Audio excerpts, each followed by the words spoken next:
Hey everybody, and welcome to Don't Copy That Floppy. I'm your host Lex. And I'm your other host Dan. And we're joined by Dan's cat this evening. She's being really persistent right now. She's very hungry. She's starving. I'm sure. I feel so bad for her. Anyway, it's Friday, April 14th. Yes. And we're going to be talking about some video game news. Some video game news happened this week. A little bit. Not a ton. Not as much as last week when we talked about video game news. That sound was not my cat. That was my wife moving chocolate.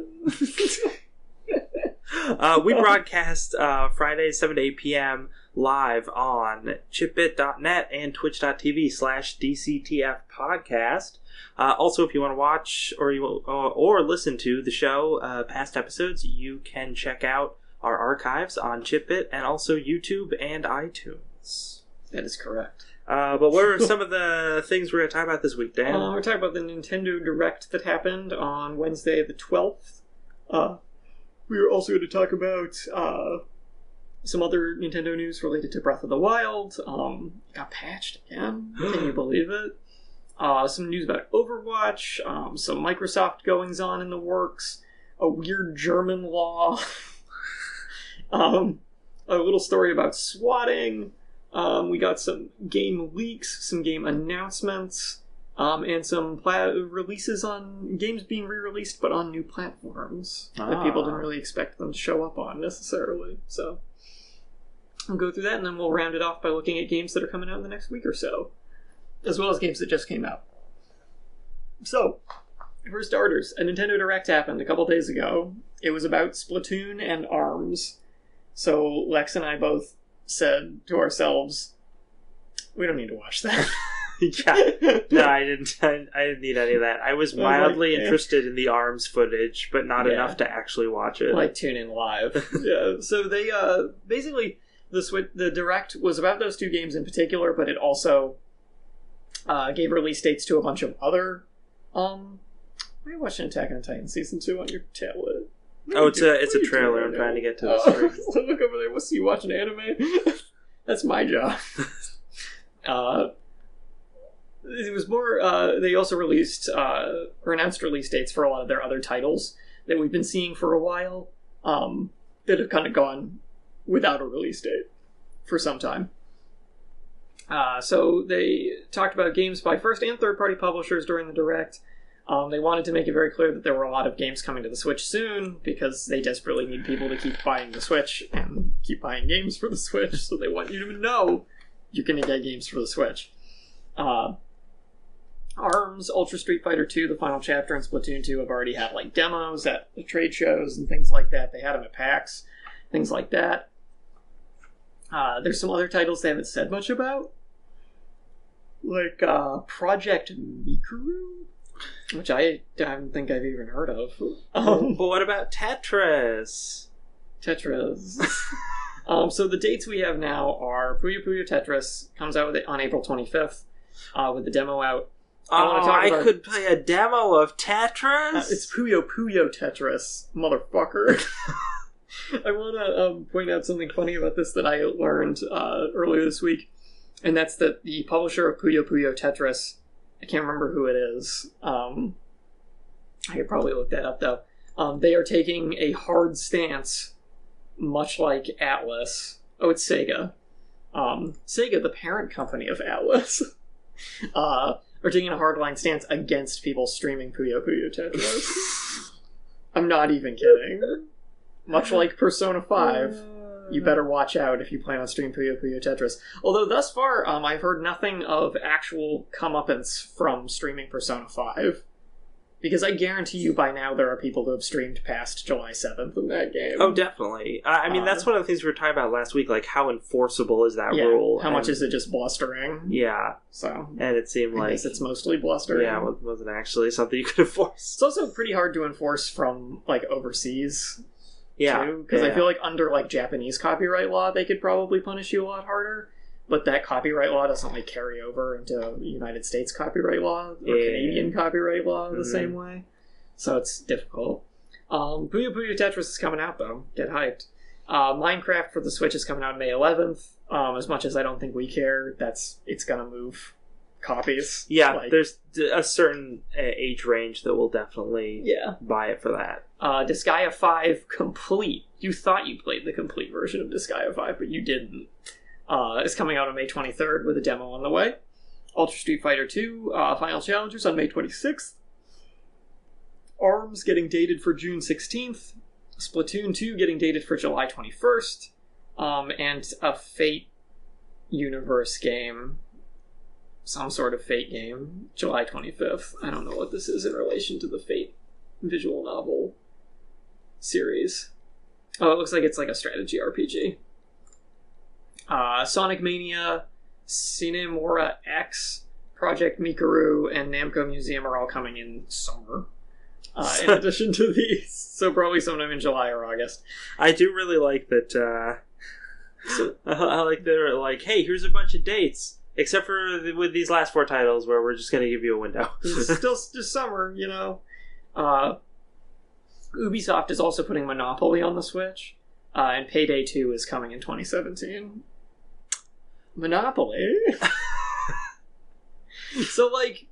Payday 2 is definitely interesting because it's catering to a much different audience than most of these other games are, which is good. I think it's funny that Nintendo keeps putting Senran Kagura games on their consoles. Because there's also a Senran Kagura game in works for the Switch. And those games are just pure anime fan service. Mm-hmm. And for a company that's like, we promote a squeaky clean family image, why? Like, why is Senran Kagura on your system, then? Do you think people just aren't going to notice the box in the store with, like, Nintendo DS on the side? It's very strange. There are Dragon Quest games coming out for the Switch, right? Yes. 10 and 11. One of which is an MMO, I think. Oh. It's weird. I don't know how I feel about that. Yeah. But, So, yeah. Switch has some games coming out. I guess. Nothing I'm that interested I mean, in. I think it's good that their new IPs are coming out around the beginning of the summer because they're going to really need them. It seems like ARMS is actually much more of a thing, much more of like a game than I kind of expected it to be. Yeah. There's actually quite a lot going on there, including like story elements and stuff apparently, so cool. Sure. Like, because ARMS, when you look at it, I feel like you could very easily dismiss it as a like Wii Sports-esque, like, little mini fun fighting game. Mm-hmm. But it seems like they're really trying to make it a lot more than that. Yeah. Which is a good move on their part, because nobody likes 1-2 Switch. No. That's true. Yeah. What they really needed to do, though, was announce, even if they weren't going to give a window or anything, like, some more games. Yeah. It's still a really small list. It is. If they had just been like, hey, Super Smash Brothers, maybe in the fall, who knows? I heard, isn't there a rumor that they're porting the Wii U Smash Bros? Oh, maybe. I meant new Super Smash Bros. There's not going to be like a new Super Smash Brothers for like another 4 years, I guarantee you. That's a bad move on their part. I agree, but it's that's what it's going to be. Do you remember, freaking Brawl came out in like 2008? And then it was like another like 7 years before Super Smash Wii U came out. Like, they're not a fast turnover with those games. No. And I think there was an equivalent distance between Melee and Brawl. It was like a 6 to 7 year gap as well. So, don't hold your breath, buddy. Nintendo's going to take their sweet time with that. Speaking of Nintendo making stupid decisions, no more NES Classic. So we found out best-selling NES Classic, sold out everywhere. Keep moving copies. It's canceled. So in an article from what is this, April 12th? Yeah. No, 13th. Yeah, yesterday. We found out that Nintendo is just gonna stop producing them because they felt like it.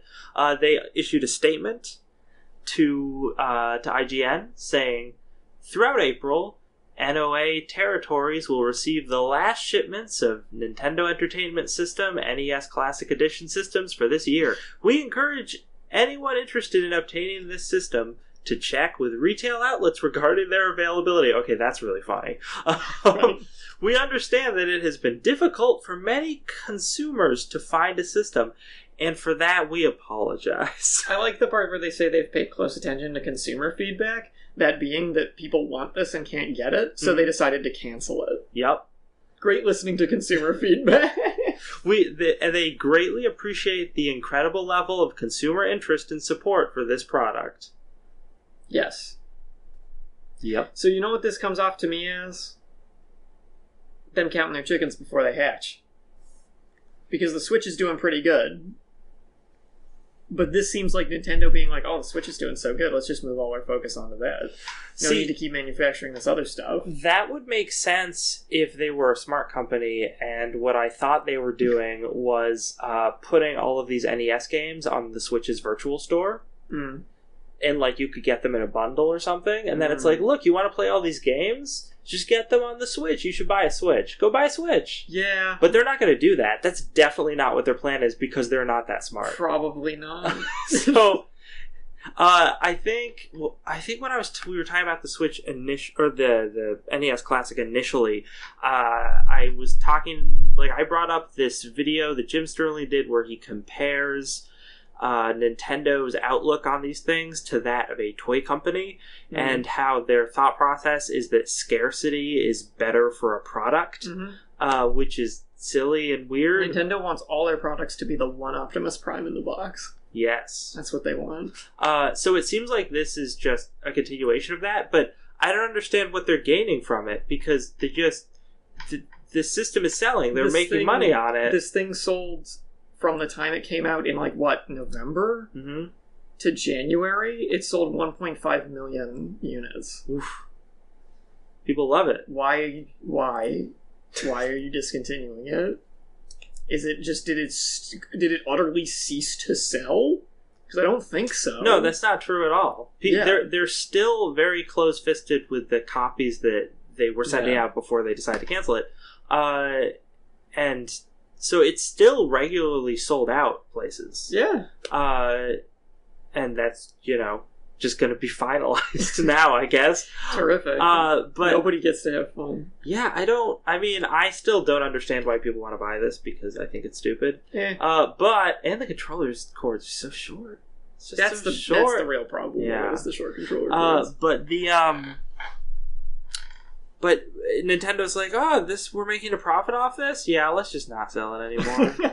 Well, this is the thing. It can't be expensive to manufacture. No, because it's just a little box that runs an emulator. Yeah, an NES emulator, like the wimpiest emulator of all. The thing you can easily run on any smartphone. It's an HDMI output, a couple controllers, and, like, the, like, wimpiest ass CPU possible. That's it. And a power cord. So, I don't know.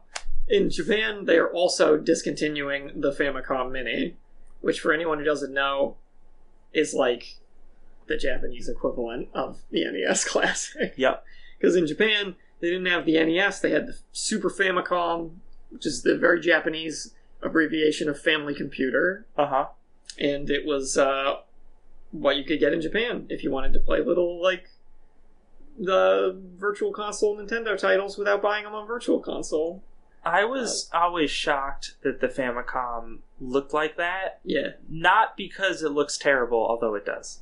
Like, the design is horrible, but... I mean, the design is very indicative of the time it came out. But that's the thing. The NES's design, like, still looks pretty good. Looks pretty okay. It's very simple. So it's an inoffensive design. It's just a gray box. Yeah. Like...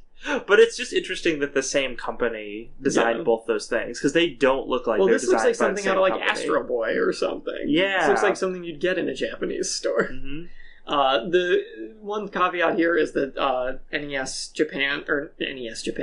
Japan has said that the Famicom Mini manufacturing shutdown is temporary. Oh. So they may make more of these at some point. Wow.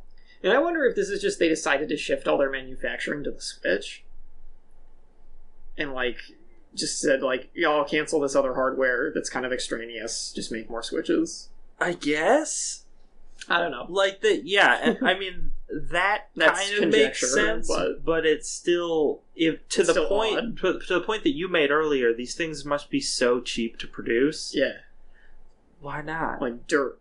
dirt cheap. Like, why stop them all together? Why not just, like, make a couple? I bet they made a tidy profit selling those things for, like, what, $60 is how much they cost, I think that's how much they cost. There's no way these things cost them more than $10 or $20 to manufacture. Mm-hmm.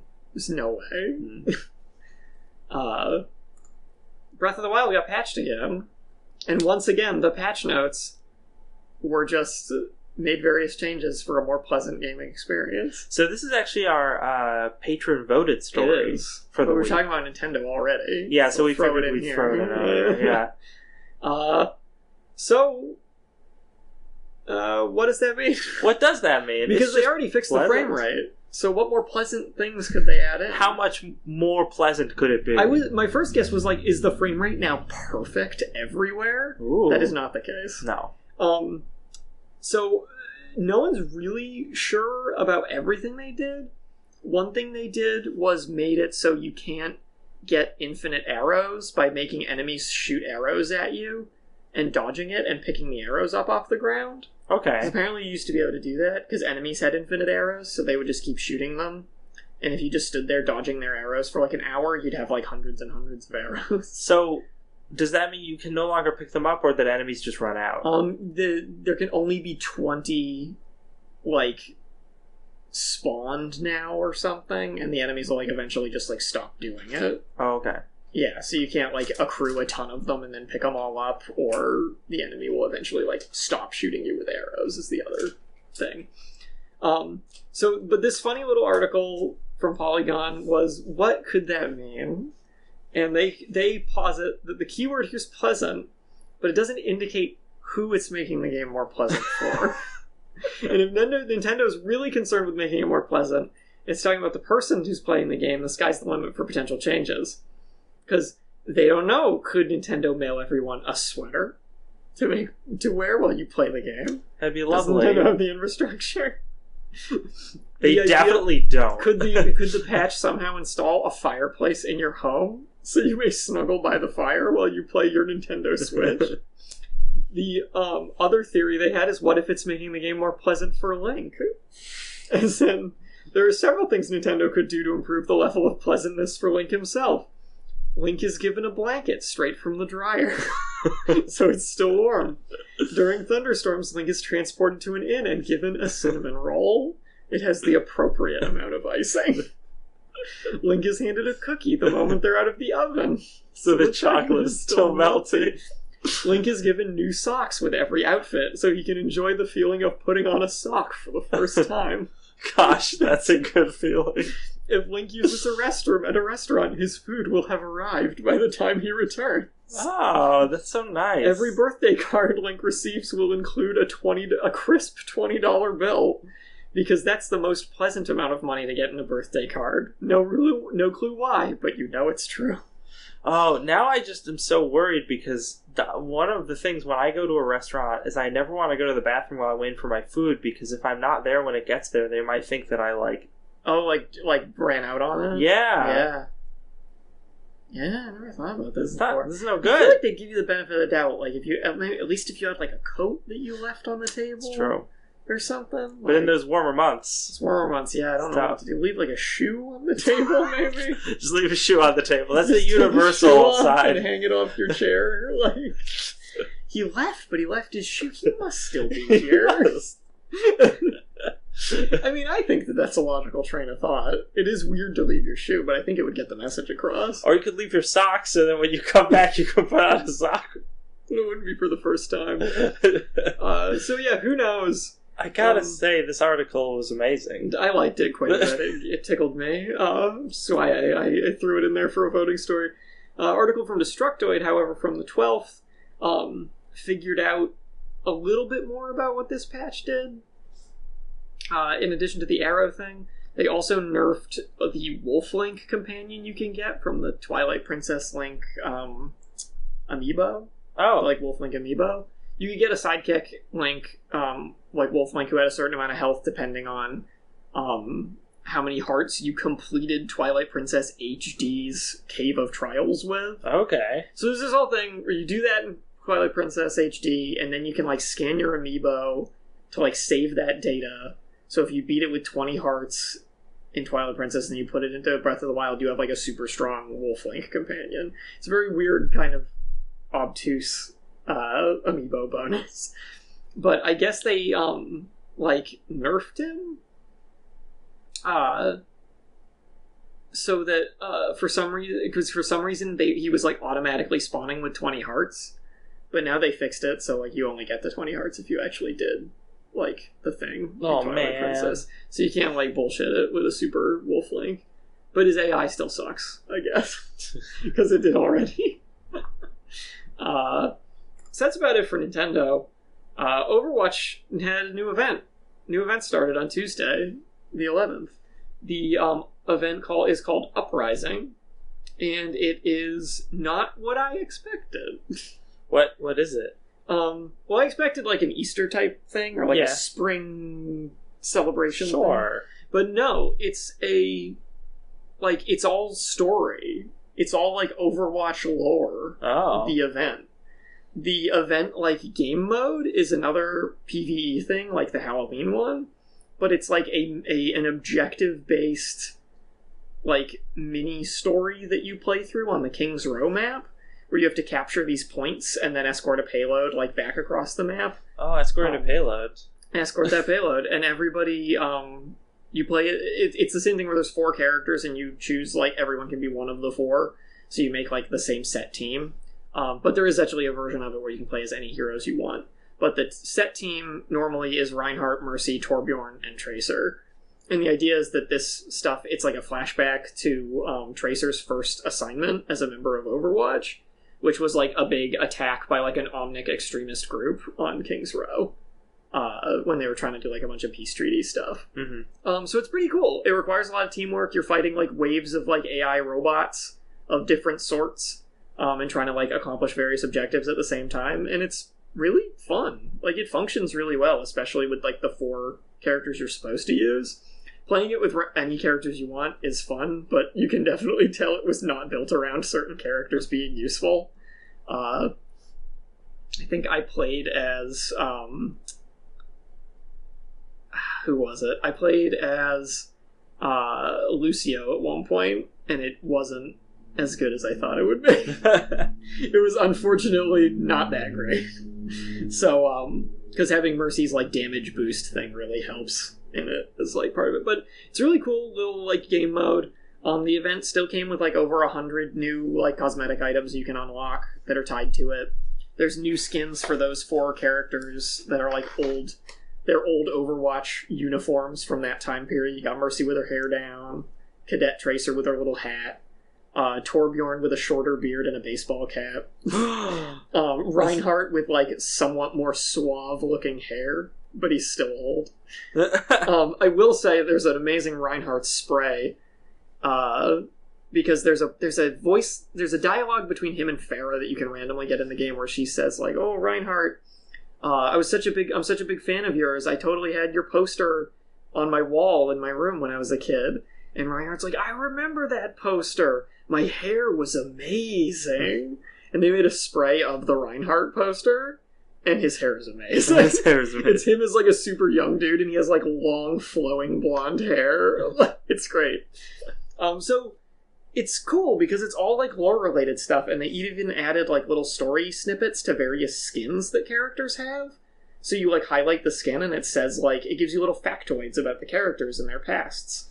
They had Genji and McCree new skins as well for when they were a part of Blackwatch, which is like Overwatch's Black Ops group.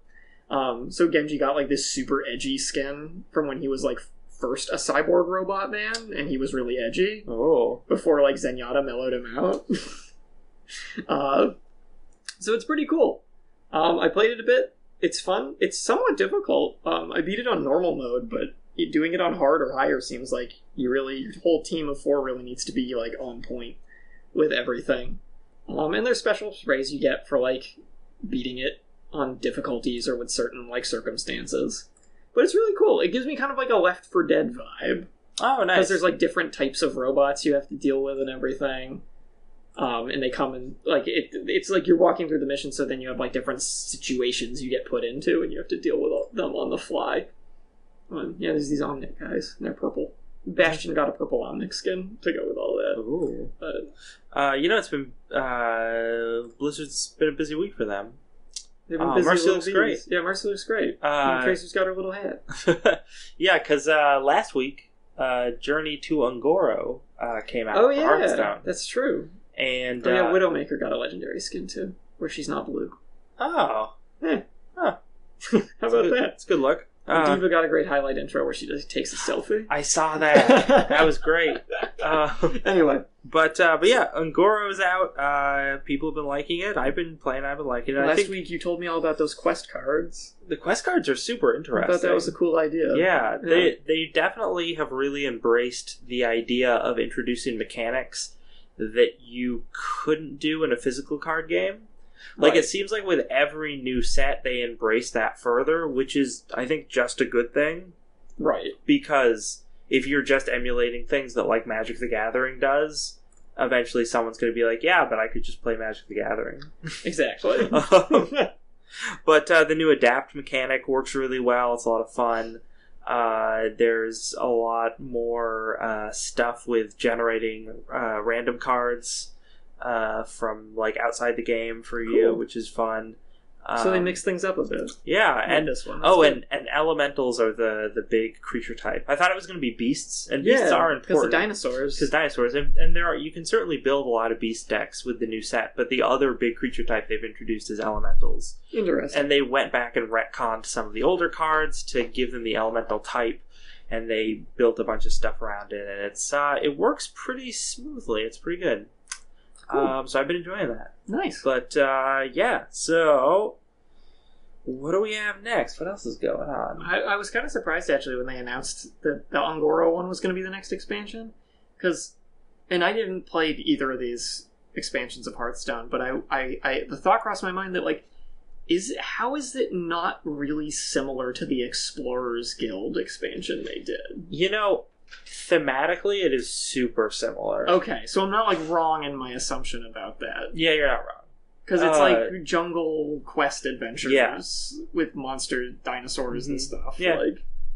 Because it just seemed very similar to me. I figured they would go with something a little more, like... Yeah, I also thought they were going to do another adventure before they put out another set. But... Hey?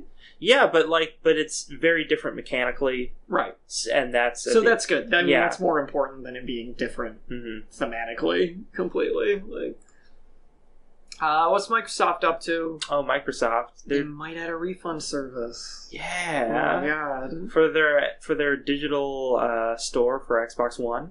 And Windows 10 games, if Windows anybody 10. gets their games through the Windows 10 store. I just wasn't going to mention that because it might as well not exist. But for Xbox, that's pretty cool. Yeah, and this is one of those things that as part of the PC Master Race, I'm just like, well, yeah. Yeah. Because Steam already does that. I'm curious how this will work, too, because, like... what the heck? Oh, that was weird.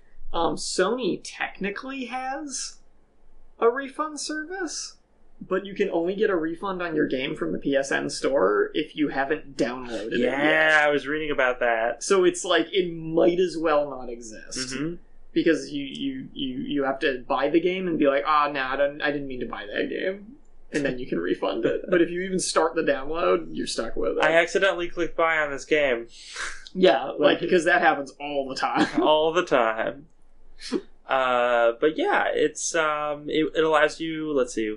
It's a self-service refund. It allows you to issue a refund for any purchase, provided you've played less than 2 hours, and it has been less than 14 days since the purchase. That's pretty reasonable, and that's basically what Steam's is. It's pretty much exactly the same as Steam's. Which is fine. Yeah, and that's smart. Microsoft has been talking a lot lately about how they want to try to emulate the PC market in a variety of ways. Mm-hmm.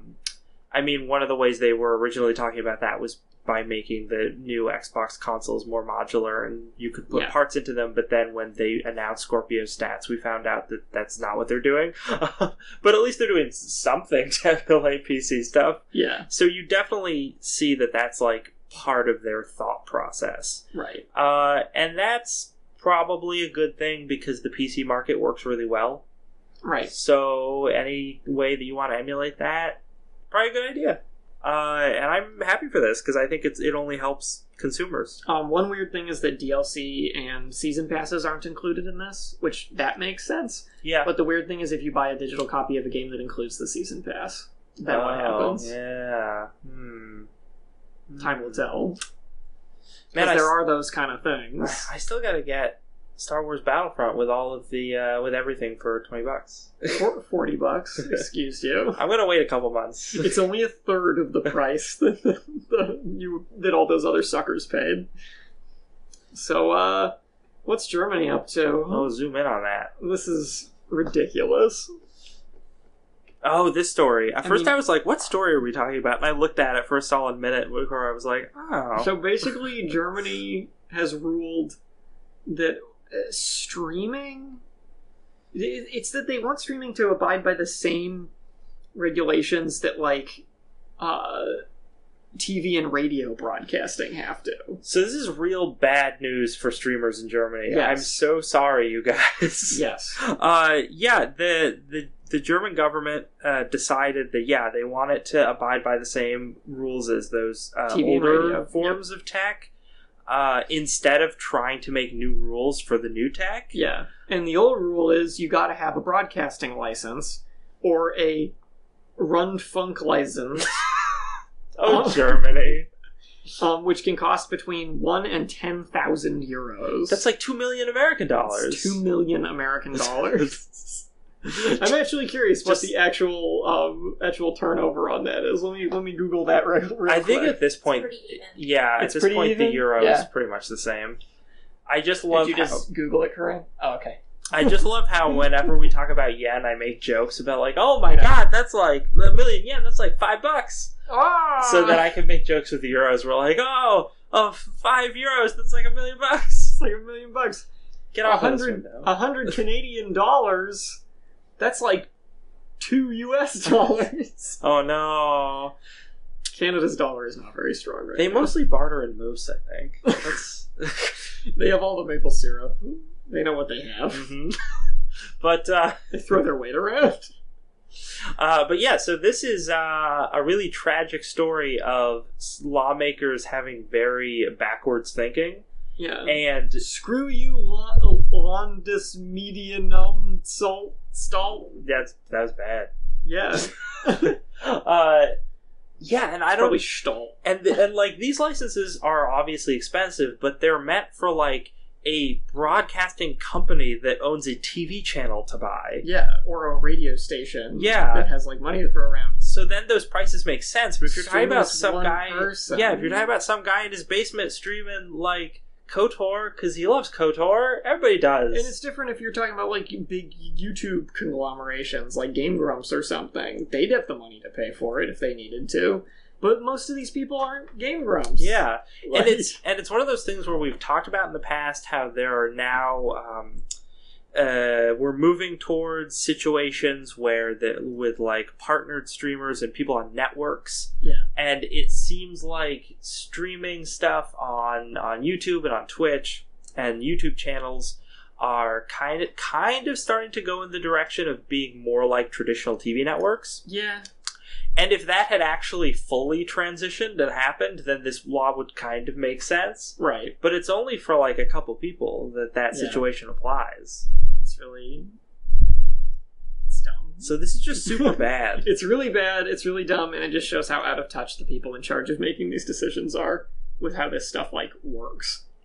Those who don't follow the rules will be classed as a pirate station and subject to penalties. Like, what also doesn't make sense is you're streaming through Twitch. Twitch is a service that provides the ability to stream to people. That's what they do as a business. Why is Twitch not the company that needs to pay this fee? That actually does make a lot of sense. Yeah.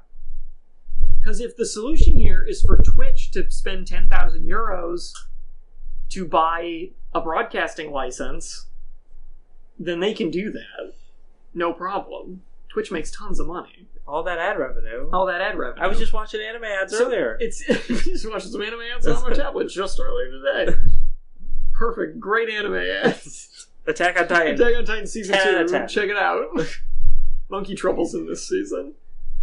But yeah, it seems weird because they're leveling this at individuals as though they are companies, even though the individuals are not the ones setting up a streaming service for themselves. Mm-hmm. Like, I could understand this maybe if some guy was like, I'm going to set up a streaming server in my basement. Yeah. And, like, do that. But they're not doing that. They're going through a legal company that exists. So why is the burden on the individual to pay this fee?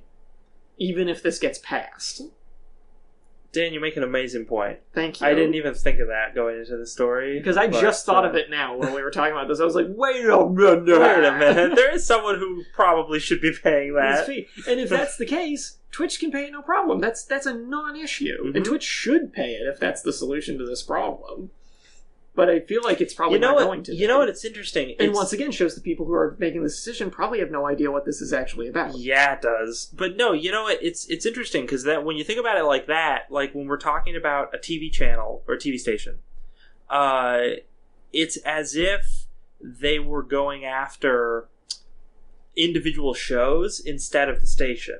Right? Like, yeah, exactly. So yeah, you'd think that they would just go after Twitch instead of the streamers. But one of the things they talk about at the end of this article is that the authorities, whose name I'm not even going to try and pronounce, admit that they need to revise the laws as they weren't created for the new broadcasting methods in mind. However, the reason why they're implementing them as they are right now, instead of just being like, let's try and revise these before we do anything. Yeah, so that TV and radio can't weasel out of it. Yep.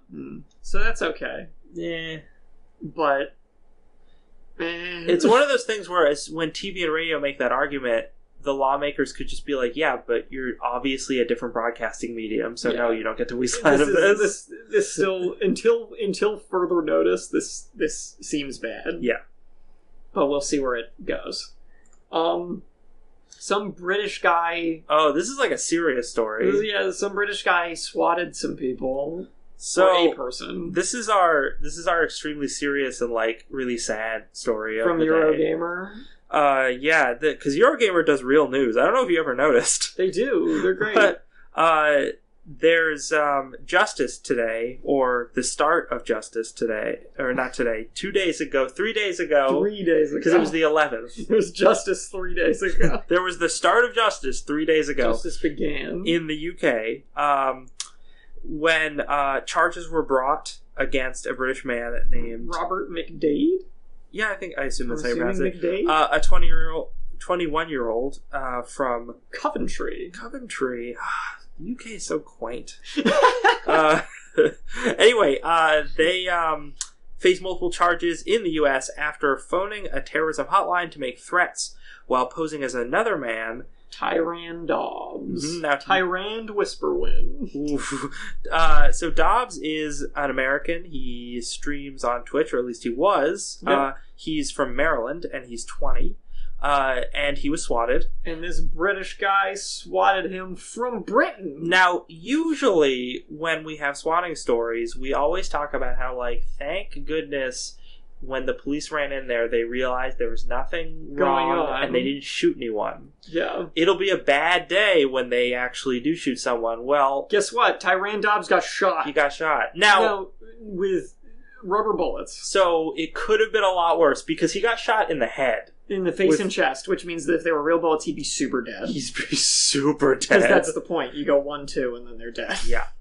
So he got shot right between the eyes. There's luckily there aren't any in this article. It's pretty tough to look at, but there are hospital pictures of him. No, I haven't seen them. I don't need to. Yeah, and it's for anyone who doesn't know, I feel like there's a misconception with sometimes that rubber bullets are not that bad. Like the same way people are like, oh, riot shotgun, it just shoots beanbags. Who cares? Yeah, if it just shot beanbags that didn't do anything, they wouldn't use it to suppress riots. Yeah. And rubber bullets are the same thing. Rubber bullets exist to fuck you up as hard as possible while ideally not killing you. Yeah. No, that's the thing, right? Like, yes, it's a rubber bullet, but it's still fired from a real gun. And it's not like soft rubber. No. It's like hard rubber. Yeah. Like it's tire rubber, if not harder. It's like vulcanized as shit. So his skull got fractured, and his lungs got bruised. Mm-hmm. When's the last time you heard someone got a bruised lung? That's what happens when you get shot with a rubber bullet. Yeah. So there's, he could have still been killed if they had shot him in the head maybe a couple more times. That would have totally been possible. So you know what McDade did when you got taken in about this? He snitched. Mm-hmm. He snitched super hard, super fast, and said that this American gamer, Zachary Lee, was the one who put him up to calling the SWAT guys on Dobbs. So both of these guys are facing 20 years of jail time if they are found guilty. Now, what's interesting about this is it's like they did something to mask like their IP when they contacted authorities. They would have had to. Yeah, to make it seem like they were indeed the guy Dobbs. Yeah. So it's one of those things where the prank is bad either way, but it looks especially bad in court because there's obvious premeditation when you have to go those extra steps to do it. Dobbs also questioned why the police did not listen to his family members who attempted to stop them from shooting him by saying that he was asleep in bed at the time. Why did they not listen? Yeah, it turns out the American police force, they're a little trigger happy, which is why when we've done all these swatting stories, we're all like, this is going to get bad at some point. Somebody's going to die at some point. We're 1 degree of separation from that now. We're getting real close to it, and I don't want that to happen because it would be horrible. Yeah. So, I'm really glad that these guys are being taken to court, and the hammer's going to... I really hope that the hammer's brought down to them, because hopefully it will be a deterrent. Yeah. And this will not keep happening. But the fact that swatting stuff still happens pretty routinely makes me think that eventually, someone is going to get killed. So this guy's 21. Yeah. I'm assuming that Zachary Lee is a similar age. Yeah, they don't list his age on They don't list his age. Dobbs is 20. Yeah.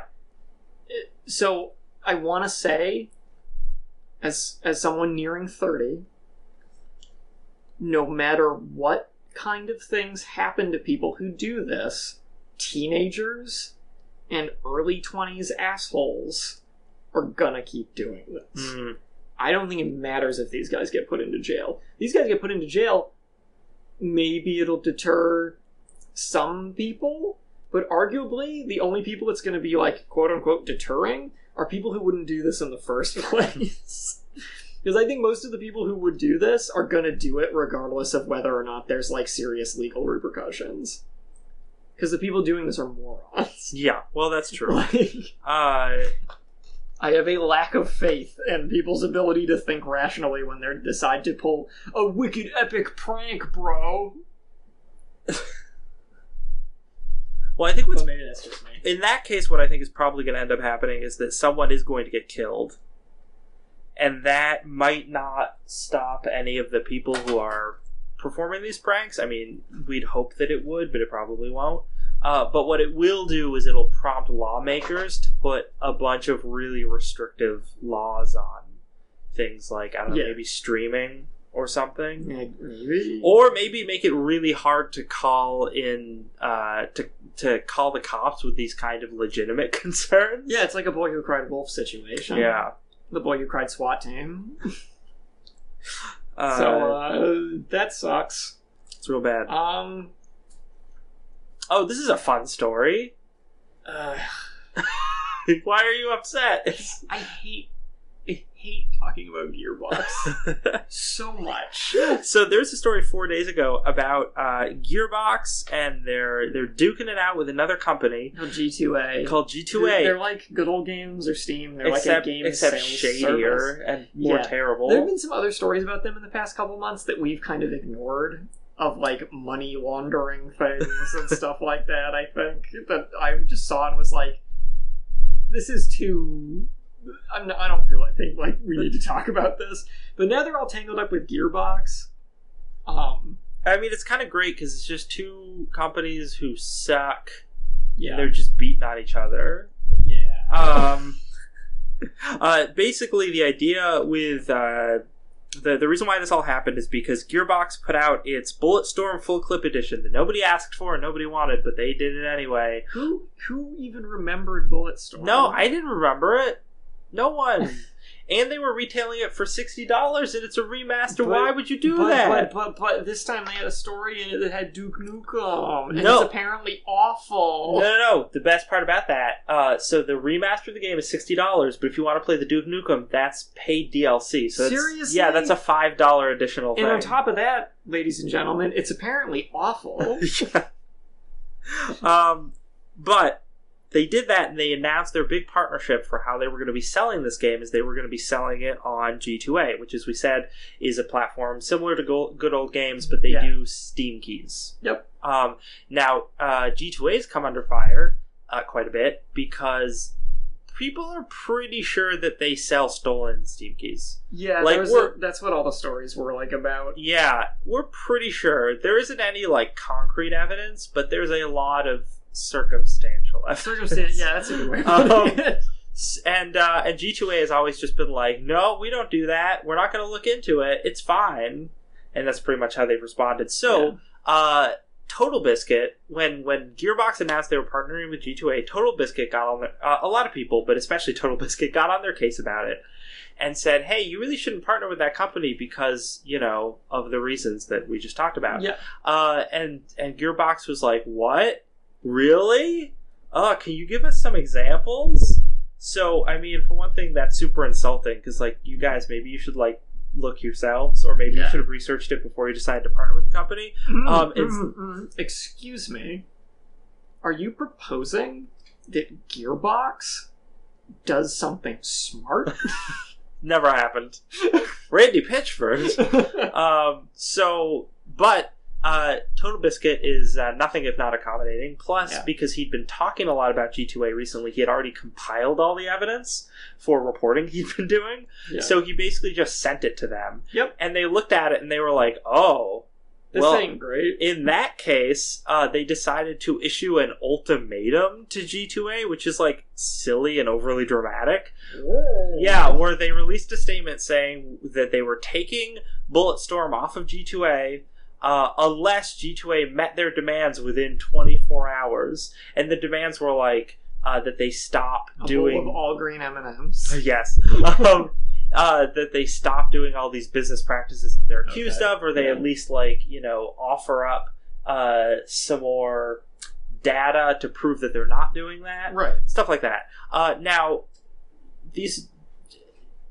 Okay, maybe wanting them to offer up that data or to sort of investigate it or do anything like that is a reasonable thing to ask for, but putting a 24-hour time limit on it is absurd. It's silly. Yeah. It's You're obvious. a movie villain now. Yeah, it's obvious that Gearbox was just doing that to make a statement so that the internet would give them the thumbs up. They weren't expecting G2A to actually do any of that. Are all of Gearbox's corporate moves written by the Gearbox writers? They might be. Because it kind of feels that way. It does kind of feel that way. So the G2A said, what? We can't do that in 24 hours? I mean, they weren't gonna, but even if they were gonna, they couldn't do it in 24 hours. Yeah. So Gearbox left them, and then G2A more recently fired back, being like, all the things that you said that we're doing, we don't do any of those things. I think it was at GDC, because that happened recently. Oh. There was a panel with Gearbox people, and a G2A guy stood up in the panel and started grilling them about this stuff, and it got really awkward. And I read the article and I was like, I don't want to talk about this on the show, it's super awkward. So it's going.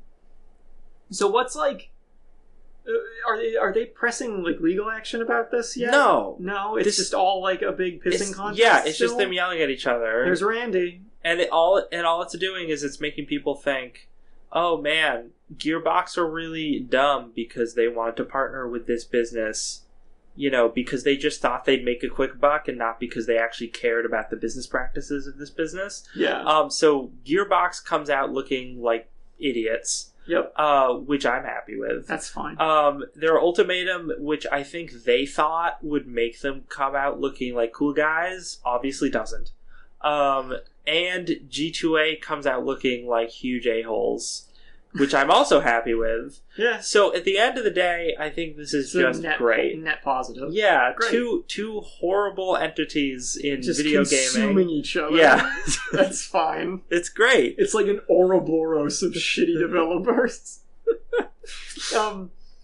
Did I ever regale people on this podcast with the Battleborn Corn subreddit story? I don't think so. Because this is delightful, and I if I didn't talk about this on the show, I don't know why I didn't, because it's hysterical. Probably a couple months ago at this point. So, obviously, Overwatch came out, Battleborn came out, sort of similar games in a lot of ways. Not completely identical or anything, but definitely some overlap. Battleborn, but one of them people liked. Yeah. Overwatch people loved and are still playing and still love. Battleborn, not so much, in spite of their best efforts to really push it and get it going.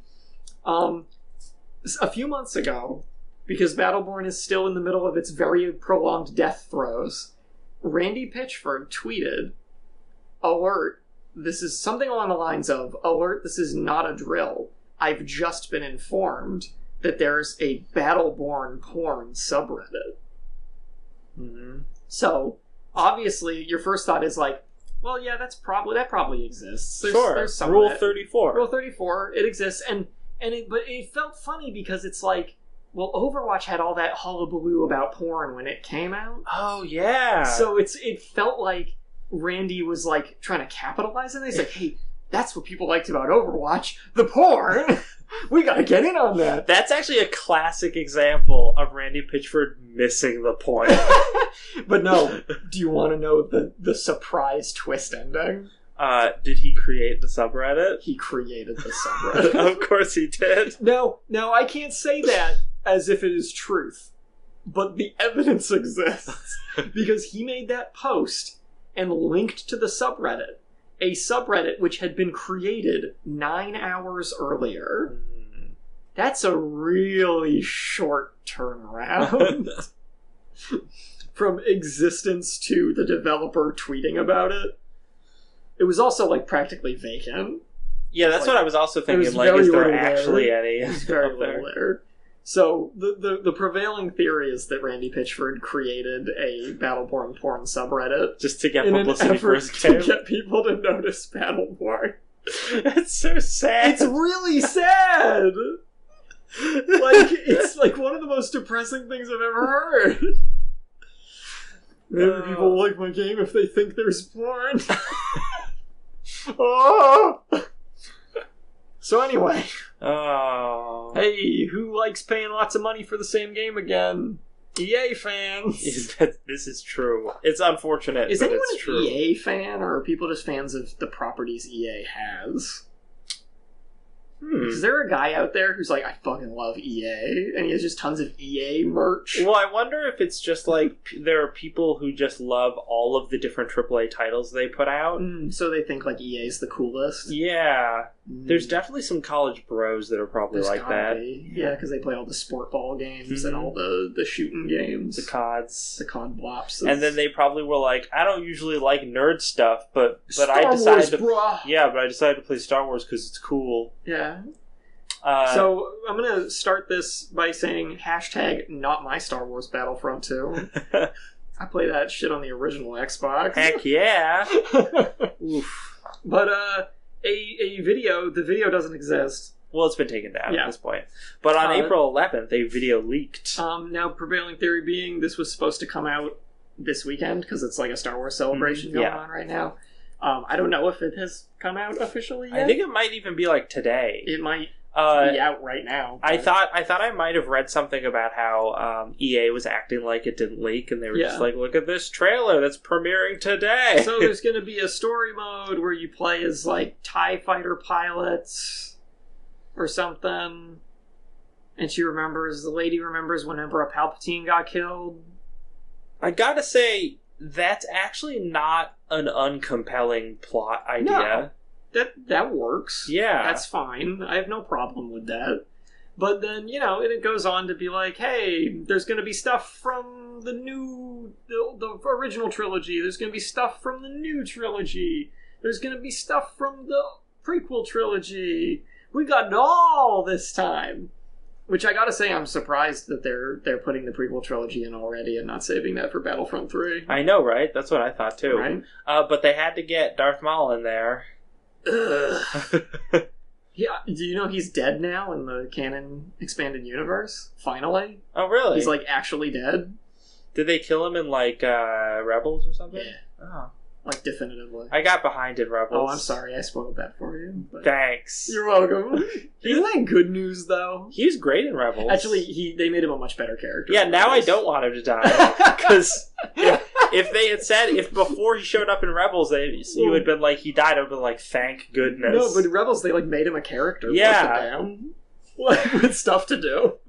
Damn it, Rebels. Oh, at least Thrawn's still around. Ooh. Anyway, Star Wars. So Darth Maul's going to be in this. Yoda's going to be in this. Rey and Kylo Ren, my favorite. Love Kylo Ren. I actually do love Kylo Ren. I'm a big fan. Mm-hmm. I got a little Kylo Ren right here. Oh, look at him. He's gonna throw a little tantrum. It's gonna be the cutest tantrum. The cutest little tantrum. So I wish I didn't hate my dad so much. My grandpa was so much cooler than my dad. What a loser. I know, right? So, so this was like, what, I think a 30-second, like, little teaser, and barely anything. It looks really pretty. As the first game did. Yeah, it doesn't, because there hasn't been that much time. I don't really know if it looks that much prettier. I guess it's just comparable. It's about the same, honestly. Like, that game also has fantastic sound design. This is true. Like, really fantastic sound design. So this game is going to come out this fall. And you should wait till next fall to buy it. Yeah. 2018, because that's when the $40 version with all the DLC will be out. Correct. So, for all intents and purposes, this game is releasing in November 2018. Yes. Don't let anybody tell you otherwise. I don't care what EA says. And if you pre-order this game... You're a moron. Yeah, especially after the last one, like, I have no sympathy for you. And if you pre-order it and buy the Season Pass, you're a super moron. But at least we're getting a story mode, and I will give EA some credit for being like, okay, people got pissed that we didn't have a story mode. That we have, like, no content. Yeah, let's put a story mode in. Yeah, and hopefully more content. Don't worry, the Super Battle Droids and Droidicas are going to be power-ups that you pick up. Ugh. You won't be able to play as them, don't worry. Ugh. It'll be fine. Roger. I am happy it would be cool to play as Clone Troopers again. I always liked playing as the Clone Troopers. They had a certain charm to them. They had a different dudes in white armor charm than the Stormtroopers, and I couldn't quite put my finger on it. Well, I think with Stormtroopers, they all seemed like the same Stormtrooper, even though they did have different classes and stuff. A lot of the Expanded Universe stuff gave the clones a lot of personality. Yeah. Which is ironic, given that they're clones. No, right? The clones end up seeming more like individuals than the Stormtroopers do. It's very strange. Speaking of Star Wars... Rumors that Knights of the Old Republic might get rebooted. And I was like, no, please. Please don't. Please don't do that. I don't want a Star Wars KOTOR game written by new Bioware. Ugh. I don't want it. Bioware's gone downhill. I don't... Gone downhill. Ugh. But luckily, there was an update to that where... So the original thing was a Kotaku report. Yep. Someone at a BioWare Austin was just like, hey, we might be working on this thing. But then they got a GameSpot update. Yeah, they found out later that this is probably not the case. It's not probably not. So it was just the internet got excited, a little too excited. But hey, we'll see. You never know. We can talk about everything. Everything is a weird game. It's a really weird game. There's not much else to say about it, really.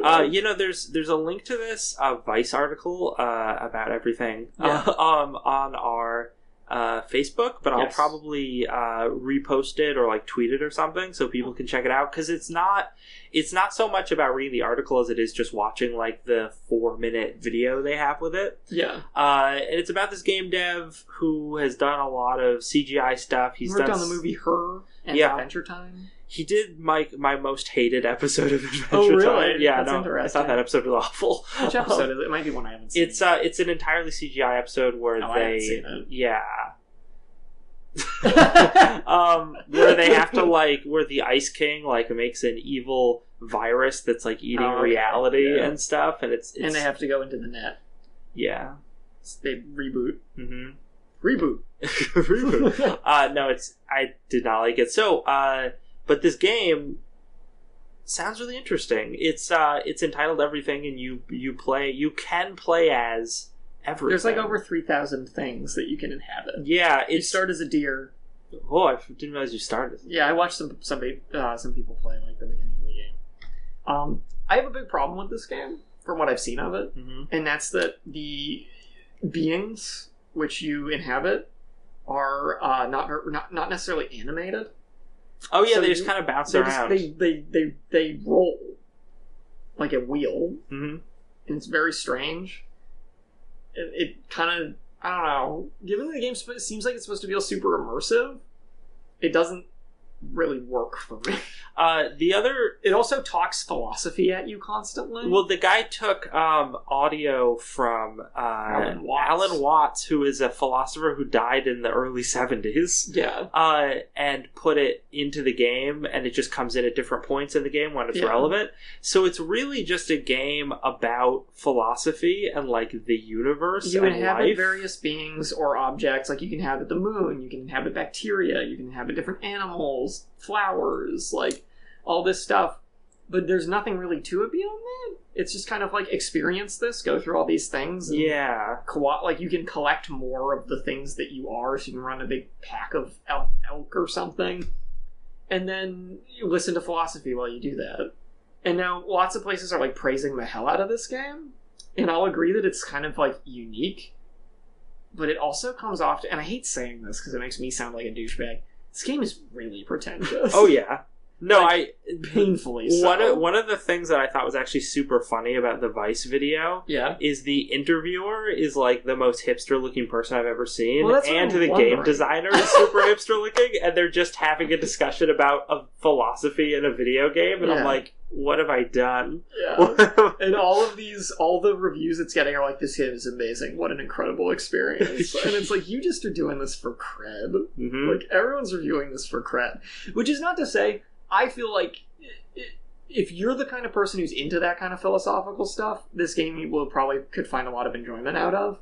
Not for me. I have like no interest in it, even especially after watching some of it be played. I got Persona's Summon or whatever. Dude, that soundtrack for Persona is so good. It's dynamite, man. So good. It's freaking dynamite. Speaking of cool looking games, though. Yeah. I don't know if we can play this without... Here, I'll just skip through it so you can see, like, visuals. Oh, great. Thank you, YouTube. Yeah. That's wonderful. So, we were teased... Bandai Namco teased us with a possible upcoming game. I'm just gonna play it. Just gonna play it? Just gonna play it. Bandai Namco teased us with this upcoming game. From Software's Hidetaka Miyazaki... we don't know this is From Software title. We actually haven't had it confirmed. The president, Hidetaka Miyazaki, who worked on most of the Dark Souls games, said that he wouldn't be opposed to working on another Dark Souls-like or Dark Fantasy game. And the DLC for Dark Souls 3 just came out at the end of March. Next week, I guess, we're going to find out like what this is. This teaser came out like... Yeah, Iron Giant. This teaser came out like yesterday, so there's not really much else to go on yet. The only thing we really know about it is, it's all animated, like 2D animated, and it's beautiful. Like, the art style is so pretty. And the little tagline is "Prepare to Dine," and the Dark Souls tagline for most of its lifespan was "Prepare to Die." So people are thinking this might have something to do with vampires. Yeah. It looks like it to some degree has a more modern setting as well. There's shots of characters in like alleyways between brick buildings with like dumpsters and stuff. It doesn't look like another Victorian era thing or something. So our big worry about this is because we're not seeing game graphics, we're just seeing like a little animated thing, that phone game. It could totally be a phone game. And that would be a shame. I like something about this. The moment I watched this teaser, you told me about it and I watched it and I was like, this screams phone game to me. There's just something about it. And if it's not, I'll be very happy. Yeah. But, oh no. I'm worried. But we're going to find out next week. Bayonetta came out on PC. If you want to play Bayonetta, you can play it on PC now. Nice. Pick it up. It's not expensive. Porting their games. Platinum ported it. Platinum has also now said that they would port all their games to PC if they could. If only they could. If only they could. Maybe someday. Maybe someday. You're not opposed to it. Games just came out. Persona came out last week. I've been playing the hell out of it. It's amazing. Super good. I mean, I just got to the 4th dungeon out of, I think, 8. So I'm, like, less than halfway through still, and it's just, like, there's so much. There's so much to do. Ukulele came out this week. Yep. We talked about how it got mixed reviews last week from most publications. I'm actually wondering... It's been having similar response from, like, people who've picked it up since, I believe. Ooh, it's got a 9 out of 10 on Steam. Oh, so maybe people on Steam actually like it. Yeah, I wanted to find the Metacritic score now that it's been out a couple days. I have heard that for better or worse, it is very much, like, feels like an N64 game. And I think that that's been off-putting to a lot of people. In some ways. It was 73 on Metacritic, so... It's not terrible. It's not terrible. User score 6.3. Full Throttle Remastered is coming out on Tuesday. For anybody who wants to play through Full Throttle again. I mean, Full Throttle's Ads. Full Throttle's a good game. It's an old LucasArts adventure game, so it might be worth your time. Yeah, no, I'm glad. I'm really amped that's getting remastered. Yeah, I didn't cool. know that. Guardians of the Galaxy Telltale Series Episode 1 Tangled Up in Blue. They're challenging Japanese games with that title. Yeah, jeez. But will anything ever beat Shin Megami Tensei Devil Summoner Raido Kuzunoha versus the Soulless Army? Will anyone ever top that title? Nope. So long. So that's coming out. You and me could not care less about those Gumby looking motherfuckers they previewed it with. Yeah, after they showed the way the characters were gonna look, I'm like, nope, I'm out. Like, no Telltale game looks gorgeous, but that promo image looked bad even for their standards. And, like, I don't know, maybe they'll totally nail the writing with the characters. I mean, it's possible. Supposedly Tales from the Borderlands was quite good from a writing standpoint. And if they're going with wacky sci-fi again, maybe they can do it okay again. Sure. Why not? That's about it. That's pretty much it. Micro Machines World Series. Ooh, I'm excited about that. The 21st, get hyped. But yeah, so that has been our show. Thank you for watching / listening. We have been Don't Copy That Floppy, weekly video game news podcast, broadcasting live Friday 7 to 8 p.m. chipit.net and twitch.tv/DCTF podcast. Where are some of the places people can find us, Dan? They can find us on Facebook. They can find us on Twitter. They can find us on iTunes. They can find us on YouTube. They can find us on Steam. We are either DCTF podcast or Don't Copy That Floppy podcast on all those places. We also have a Patreon. Yeah, so if you want to support the show, just do it. You can help us reach milestones. It's great. It's great. You can get rewards. And if you want to support us without paying money, you can go to iTunes, leave us a review. That would also be fantastic. Yeah. That's about it for this week. Yep. So we'll be back next week with more video game news. And until then, remember, don't copy that floppy.